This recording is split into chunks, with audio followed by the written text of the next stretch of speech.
Molt bé, ara que funciona el micro, que l'hem engegat. Molt bé, ara sí.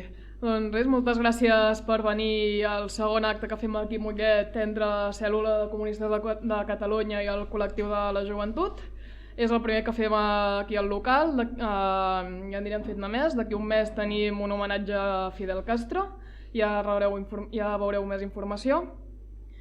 I bé, estem fent un homenatge a Marcos Ana per diferents motius, no? Per una banda, el que us explicarà la Lourdes, tot el que va haver de passar quan va estar internat a la presó, tots els anys que hi va estar, ara us ho explicaré jo molt millor.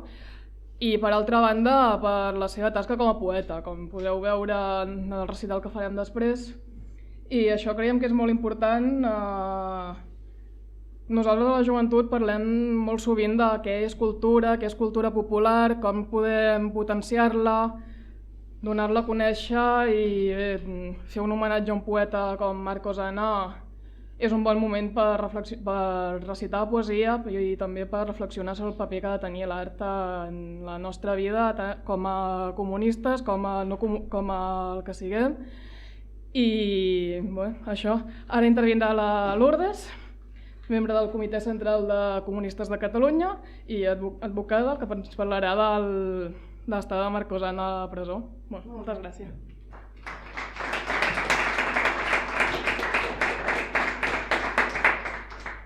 Hola, buena tarde.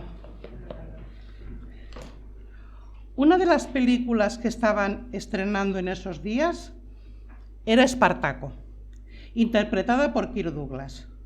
De ese film me conmovió sobre todas la escena cuando el centurión se dirige a los vencidos y les pregunta: ¿quién es Espartaco? Y antes de que él pudiera responder, uno tras otro los esclavos se fueron levantando y exclamaban con voz firme: «Yo soy Espartaco, yo soy Espartaco, yo soy Espartaco». No pude contener las lágrimas.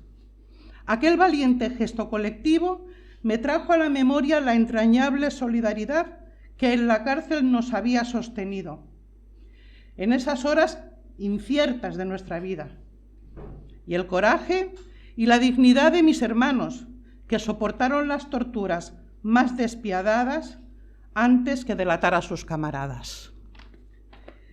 Esto lo escribió Marcos Ana cuando ya había salido de la prisión, después de haber estado desde que cumplió 19 años, 23 años en prisión. En el año 61 consiguió un decreto que hizo el general Franco, que era un decreto general, pero estaba muy personalizado en él, porque era un decreto que decía que todos los presos que llevasen más de 20 años ininterrumpidos en prisión tenían que salir por este decreto.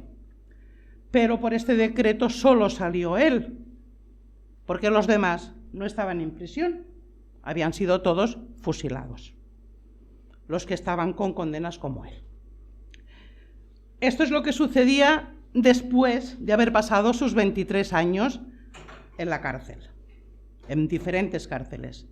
Él había nacido en un pueblito que a veces dicen en Alconada o Alconada de San Vicente, no sé si ahora se llamará Alconada de San Vicente o el santo ya no se lo llamarán. Nació, es muy fácil recordar, 20 de enero de 1920. Esto ya lo sabemos para siempre, 20 del 1 del 20. Y cuando murió se cumplen hoy 3 meses justos, el 24 de noviembre del 2016. O sea que ya por lo menos tenemos el contexto de cuándo nace y cuándo muere Marcos Ana. Él era hijo de una familia humilde, eran hortelanos, que aquí son els pagesos, no? Y Andalucía els jornaleros, pero en Salamanca, en su pueblo, son los hortelanos. Tiene una hermana mayor que se llama Margarita, que es su hermana hermana preferida y que después cuando perdió a su madre le hizo también ella como de madre, y su hermana se fue a vivir a Alcalá de Henares y consiguió un puesto de hortelano para su padre, para el padre de Marcosana. ¿Que cómo se llama el padre de Marcosana? Pues Marcos. ¿Cómo se llama la madre de Marcosana? Ana, porque él hubo de cambiarse años después el nombre para sacar sus primeros poemas clandestinos. Yo voy haciendo como las películas estas que dicen cuando era más joven, cuando era más viejo, pero ahora es cuando conoce a la chica o después, ¿eh? Vamos atrás adelante a hacerlo un poquito más entretenido que no toda una retahíla, ¿eh? Entonces, hijo de sus padres, Marcos y Ana, se van a vivir a Alcalá de Henares. Cuando tiene 11 años, empieza a entrar en contacto con lo que sería su vida como persona responsable de sus hechos y no como un hijo que lo están criando unos padres. Y esto es que cuando él tiene 11 años se proclama la República. Y su hermana Margarita se lo lleva a pasear y a festejar la República por las plazas de Alcalá de Henares. Cuando han pasado 2 años, ya se afilió a las Juventudes Socialistas, que después serían las Juventudes Socialistas Unificadas, que fueron las juventudes del Partido Comunista. Salvo que fuesen anarquistas, que entonces no eran de las socialistas unificadas, sino de las juventudes de la entonces de la AIT o de la FAC, ¿no? Entonces, cuando se hace de las juventudes socialistas unificadas, él participa en la formación de las células de jóvenes en Alcalá de Henares. ¿Qué pasa? Pues que hay un golpe de Estado del general Franco, del mismo que luego habría de dictar el decreto para darle su libertad, empujado por Amnistía Internacional y por organizaciones internacionales, y ante el alzamiento de Franco, él se va al frente de Madrid. Pero no tenía 18 años, era menor de edad. Entonces, cuando se establece un ejército regular, tiene que volver a Alcalá de Henares. Y ya no puede participar como soldado, no se puede alistar en el ejército porque no tenía la mayoría de edad. De los conocidos que tuvo en el pueblo, en Alcalá de Henares, durante la proclamación de la República, después de la República y durante toda la guerra, los adversarios que se convirtieron en enemigos, que se vengaron de los que habían sido vencidos, son las personas que le denuncian como responsable de las Juventudes Socialistas cuando habían ocurrido unas muertes en el pueblo. Pero nadie lo había visto que fuese él el que había matado a nadie, pero él era el responsable de las Juventudes Socialistas. Por los mismos crímenes que le condenaron a él, fusilaron a muchos. O sea, muchos mataron a Pepe, muchos mataron a Juan, no os digo los nombres, son tres personas conocidas. Los que tenéis familia aquí en Cataluña sabéis que hay un libro que han recogido las donas del 36 y que han recogido el nombre de las personas que denunciaron falsamente a personas para que los condenaran aquí en Cataluña. Pues lo mismo que pasó aquí en Cataluña, pues pasó en Salamanca y en este caso pasó en Alcalá de Henares. Cuando él estuvo en prisión, fue prisión de Alcalá de Henares, prisión en Madrid, prisión en el penal de Santa María, en el penal de Ocaña, en la prisión de Burgos. Y cuando él empieza a escribir y a sacar sus poemas es en la prisión de Burgos. Pero lo que hace en la prisión de Burgos es recopilar todas las experiencias que ha tenido, que ha vivido en todas las prisiones por las que ha ido pasando. La historia la escribe en este libro, decir, de cómo es un árbol, pero este libro no es el primero que escribe él. Él escribe los poemas desde la cárcel. Son unos poemas que los escribía encima de los platos aquellos de aluminio puestos al revés, escribía notitas y como podía los iba sacando. Él tuvo la suerte de ser una persona privilegiada en cuanto a los amigos y a las personalidades que lo han recibido y han compartido con él, el mundo de la cultura y el mundo de la poesía.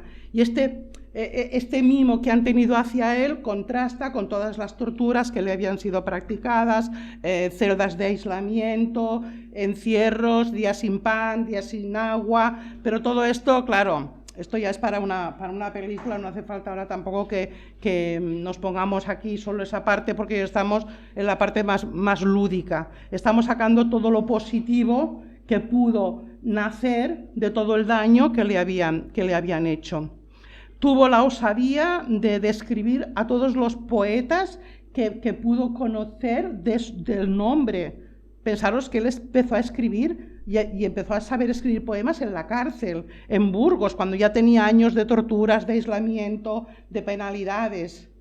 Y escribió una carta a Rafael Alberti, y escribió una carta a María Teresa León, y en la cárcel pudo conocer a Miguel Hernández, y pudo estar con Buero Vallejo. Con Antonio Buero Vallejo estuvo cuando le hizo el retrato Antonio Buero Vallejo a Miguel Hernández. O sea que toda la tortura que sufría la contrastaba con una vida muy rica en amigos y en cultura.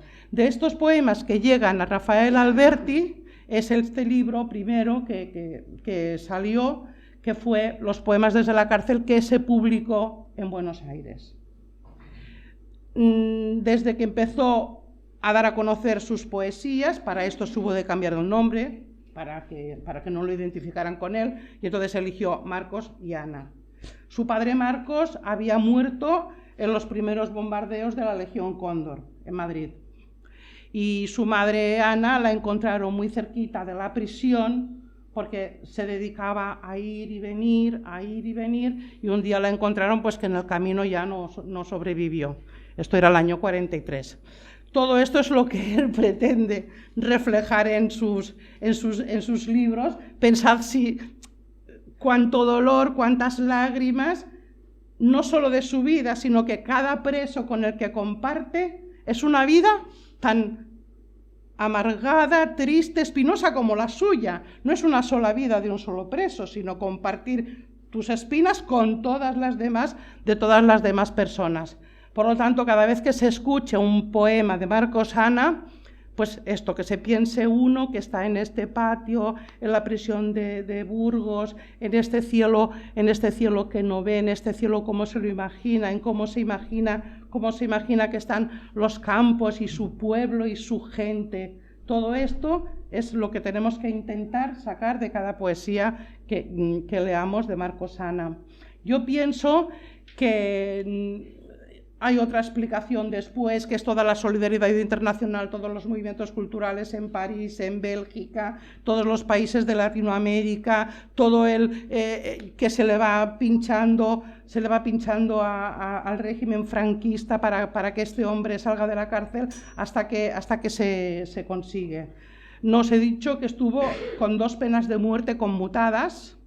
La primera fue por estos crímenes que os he explicado, que le achacaron a él y a otros muchos, que a los otros eran mayores y los fusilaron, pero luego también fue condenado a otra pena de muerte. Y esta fue porque había hecho un boletín en la cárcel llamado Juventud. O sea, que en esas circunstancias, con una pena de muerte todavía no se le habían conmutado, a punto de que le ejecutaran, pues dijo, pues mira, vamos a hacer una tertulia, la tertulia es la Aldaba, luego hizo otra tertulia que se llamaba El Muro, dijo, y además vamos a hacer una revista, y la revista se va a llamar Juventud, y por hacer esta revista Juventud fue por lo que le pusieron la segunda pena de muerte. Entonces, luego explicar todos los viajes que tuvo, fue recibido por Salvador Allende, tuvo la gran suerte de conocer a los mejores revolucionarios y recibir cartas, invitaciones de todo el mundo. Pero yo creo que, claro, a mí me apasiona la vida, seguiría explicando, pero entonces no veríamos un documental. No me habéis llamado la atención, quiere decir que aún no os habéis hartado del todo, pero ya sí, ¿no? Entonces, ahora veremos un documental pequeñito y luego las personas que habéis venido a recitar poesías, estamos entre amigos, entre amigas, tranquilos y vamos a disfrutar de la parte buena de la vida de este hombre. Gracias.